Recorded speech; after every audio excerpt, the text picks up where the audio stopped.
Hello, so here we are, ready to make a start on today's list of jobs. While my tomatoes here on the stove are coming up to temperature and cooking and bubbling away, I thought I won't waste my time just stirring a pot of tomatoes. I'll make a start on the apples that I'm going to prepare today as well. So I've got cooking apples and eating apples, a mixture of them both. I'm going to put them all in the same apple mix. Just like my tomatoes, I was mixing different varieties of tomato. I'll mix the different varieties of apple. For my preserved apple, it's fine. Even the ucky ones. This has got a horrible ucky bit in it. So the first thing I'm going to do is cut away that horrible ucky bit. Definitely don't want that. See if it's gone through to the core. Nope, they're quite nice inside, little brown bit there. So I've cut away the rotten bit, throw that in the bin, throw that in the compost. Where's my, there, my bowl of composty bits. So I'll deal with that one in a second. The first thing I want to prepare before I do my apples is I'm going to get my washing up bowl, which I've just rinsed out really clean and lovely, because I'm going to put food in it, not dishes. And I'm going to fill this, well not fill, I'll about half fill this. You can't see, that's like there, half fill it with cold water and about a tablespoon of salt, which is loads more than you probably need. The reason for the salt in the water is not to change the flavour and taste of your apples. It's while I'm preparing them for going in the cooking pan, it'll stop the apples that I chop up going brown and horrible. So actually I'll deal with this little half an apple first. My board there, and we'll peel it obviously. Peel.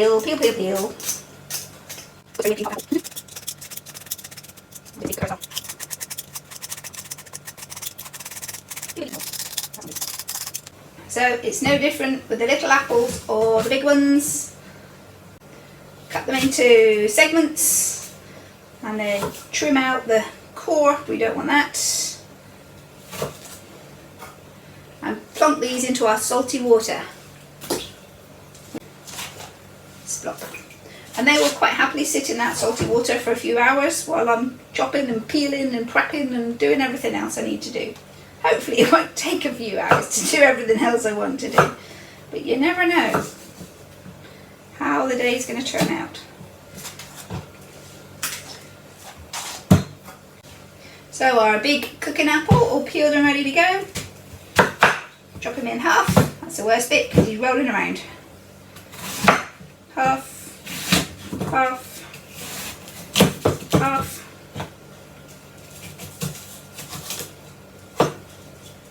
Chunk of apple in the salty water. Scoop off the rubbish.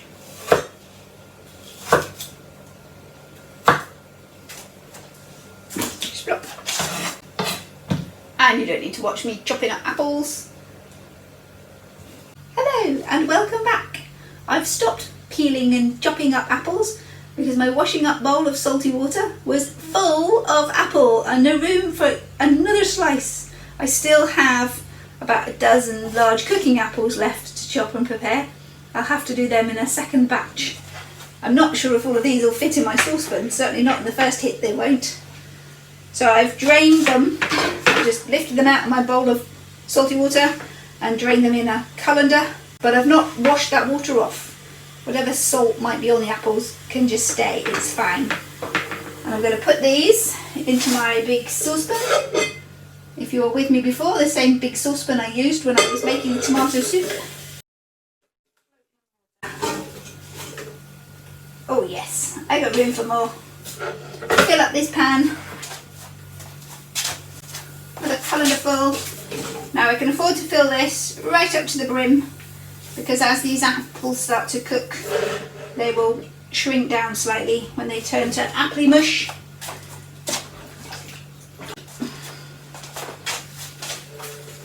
Now I'm not going to add any water to my pan at this stage. The wetness from the apples soaking in our salty water should be plenty to get these steaming.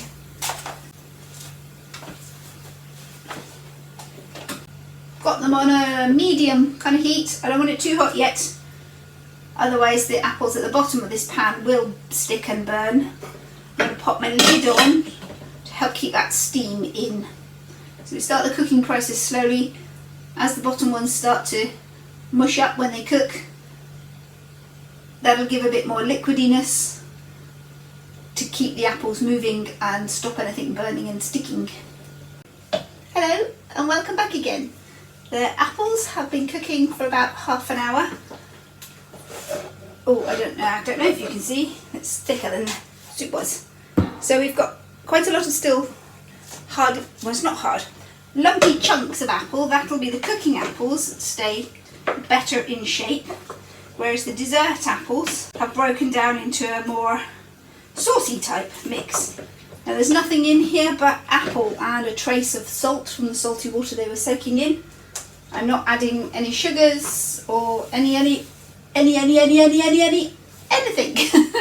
So I'm not adding anything.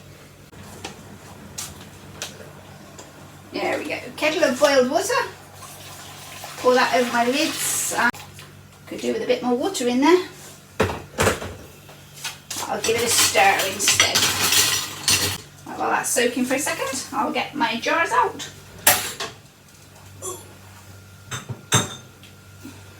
I'll just start with 2.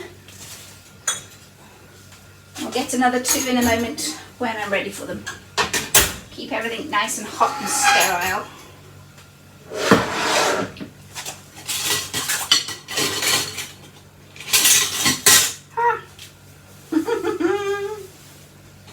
Ooh, hot funnel.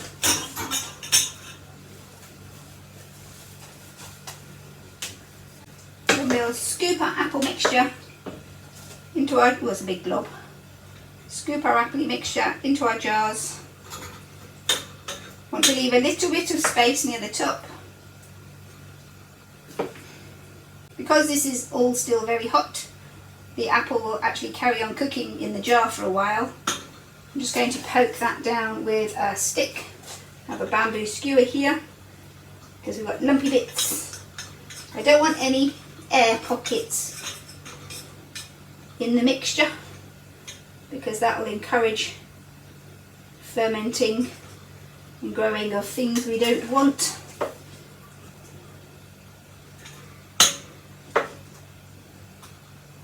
Let's pop that on the next jar. Using my towel because everything's still very hot. I'm going to give this a bit of a bump. Shake it up down. Just to shake out any air bubbles that might be lurking in that appley mix. We check around the sides. I'm looking here to see if there's any bubbly airy bits, and if I can see something down the bottom there on that corner, looks a little dark, I'll stir it about a bit, see if we can release that air and let it out at the top. So a little poke about to make sure we've got all the air out of our jars.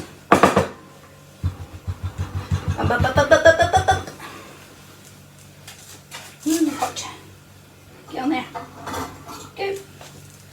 I just want a touch of sauciness on the top there. I can get some. There we go. Happily saucy bit.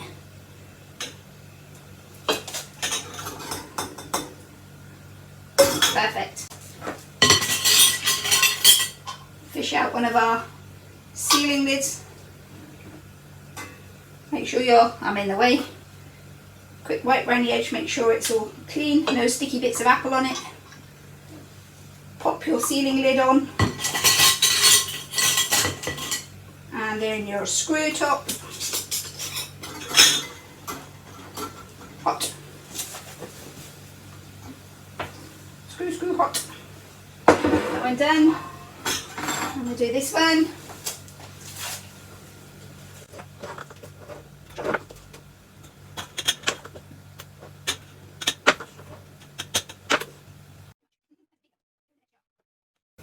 Lots. I need to get another jar out ready for put my funnel on.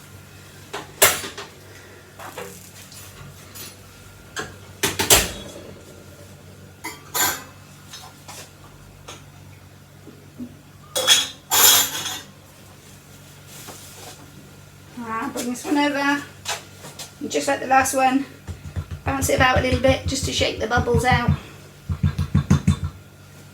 Try not to splatter yourself while you do it. And a hot. Move it all around with a stick. Let any air out to the top. Pack it all in.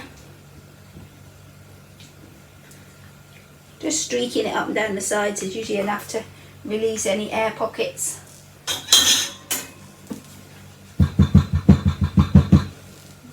A touch more saucy bit on top. Bring the height back up.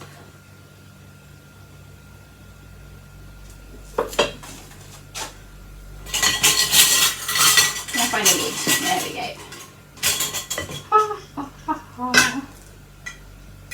On with our lid. And our screw top. Hold the jar and screw it in. There, I'll carry on packing up these, and then I'm going to put the rest of the apple in to cook that as well. So we'll see you when it's all finished to show what we've got. Our apple jars, at the moment, because we've just put them together, the lids will click.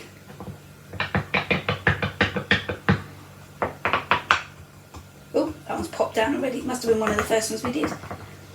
As the apple starts cooling, this seal will lock into place, should lock into place. If the jar's gone cold and it still does this, it's not sealed properly, and you need to eat this in the next, keep it in the fridge and eat it within the next week, because this one hasn't worked. This is still boiling hot. There's plenty of time for that to click down. But if you find that any of your preserves, if this lid clicks, it's not good. It needs to be kept in a fridge and it needs to be used now like a fresh product. It won't keep because it hasn't sealed properly.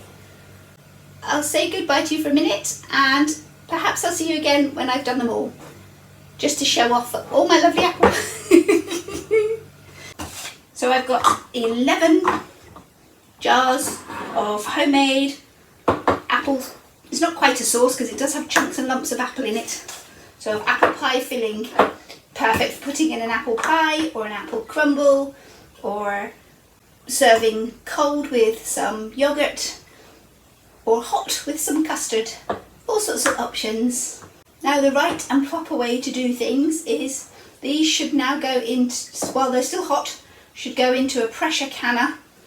I think it's for about 5 or 10 minutes, not long, or a boiling water bath, which is just a huge saucepan full of enough boiling water that when you put the jars in, it covers the lids.